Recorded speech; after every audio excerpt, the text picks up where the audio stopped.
Hello, everyone. I'm Natalie Kunzman, MD, and today we are talking about high blood pressure, which is something that I deal with every single day in the office. So we need to define what blood pressure really is, especially when you are getting that blood pressure read. What exactly does it mean? Well, the top number is your systolic blood pressure. Now, a systolic blood pressure is that pressure that is left over in an artery, which is where we are measuring it from, when the heart pumps into the bloodstream. So it's the pressure when the heart pumps into the bloodstream in the artery. Now, the bottom number is the diastolic blood pressure, and that is the pressure that remains in that artery when the heart is resting in between beats. So we have the lub-dub. Lub is systolic, dub is diastolic, lub is pressure during the pump, and dub is pressure during rest. Now, there are newer guidelines as time has gone on, and the bottom line is the lower we keep this blood pressure is the longer we can stave off your cardiovascular events. So currently, we would like to keep that blood pressure around 125/75, but I've heard some very good cardiologists say that the blood pressure should be as low as you can go without passing out. Again, the concept being the lower the pressure is in the arterial system, the less hard that the heart has to work. So though I believe that blood pressure is not a disease entity in and of itself, but it is a cardiovascular risk factor. And what are those endpoints that we are concerned about if your blood pressure is left unattended for too long?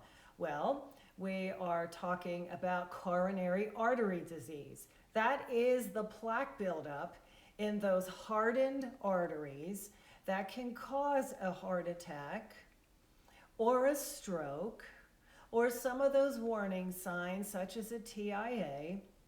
But what a lot of people aren't realizing is we have the large arteries that can get manipulated or stents placed or bypassed, but we also have the microvascular system, that arterial bed, which will be the most vulnerable because obviously it is the smallest and can succumb to any of that clogging or plaque buildup or hardening.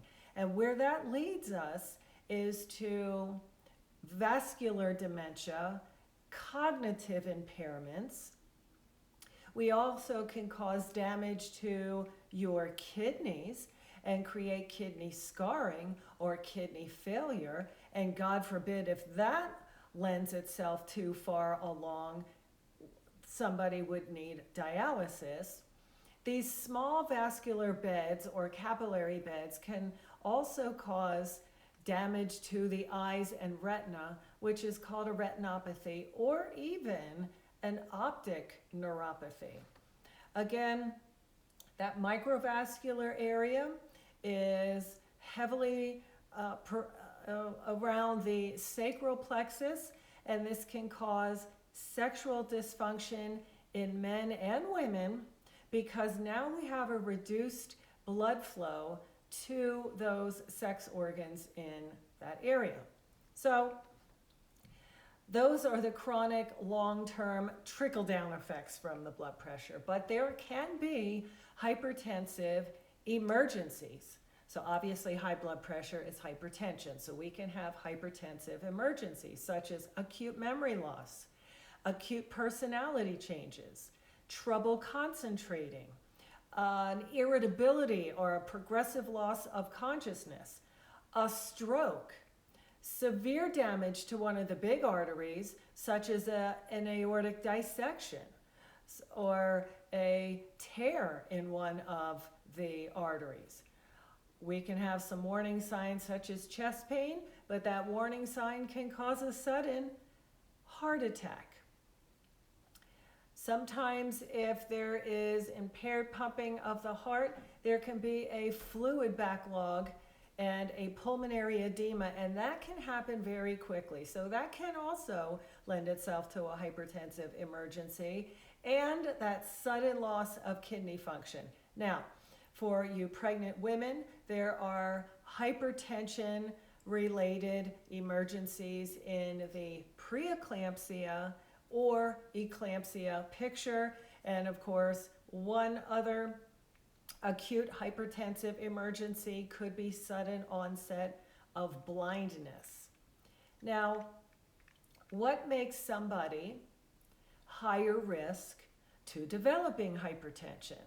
One of the obvious ones is a genetic preponderance. However, we are not our genetic destiny, and if you've learned nothing else from my lectures, you can change your lifestyle to the point where you can affect your epigenetics up to 80%.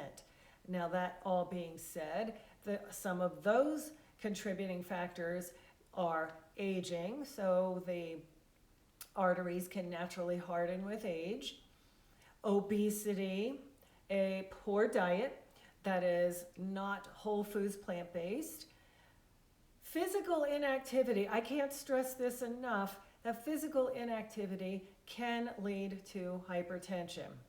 Alcohol abuse can lead to hypertension, but I will also give the disclaimer that alcohol in moderation can be cardioprotective. So the name of the game there is keeping it in a reasonable limit.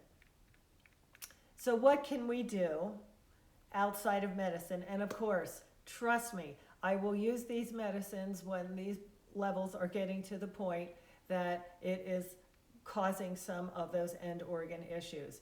But outside of medicine, I will always recommend to patients that it's time to lose some extra pounds and watch the waistline in particular.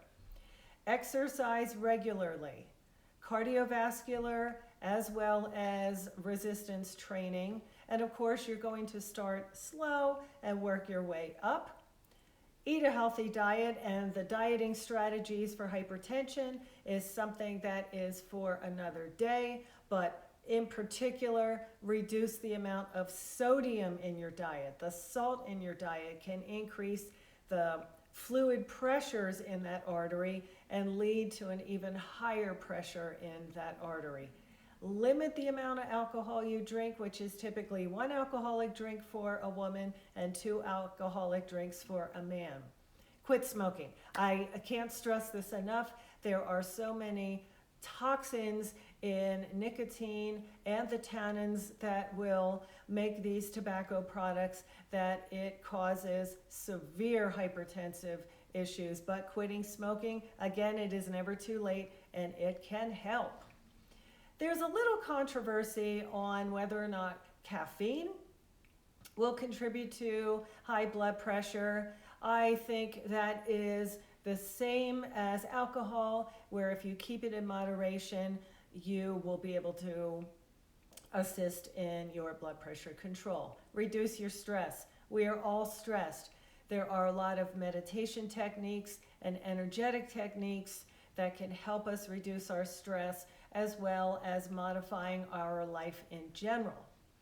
I want to give a few moments to talk about some of the herbal strategies I will discuss with some of my patients. And that is to consider including cinnamon, basil, cat's claw, parsley and garlic, lavender, celery seed, flaxseed, and 2 unusual, not common, which is buchu and guelder rose bark. If you like a lot of your herbs, please avoid licorice, because licorice can increase blood pressure. So of course we do not want to do that. Again, this was a quick thumbnail sketch about hypertension and defining it and what you can do to modify it for yourself to keep that blood pressure as low as you can go to create longevity and prevent your cardiovascular risks. Again, I always subscribe to the energetic techniques since we are one big biofield, and we can improve our parasympathetic tone with a lot of improvements to our biofield, to our pulsed electromagnetic frequencies, to some of our music and our delta waves, so that we can entrain a calmer and higher parasympathetic tone. I'm Natalie Kunzman, MD. Please subscribe to my channel below, and until we meet again, be well.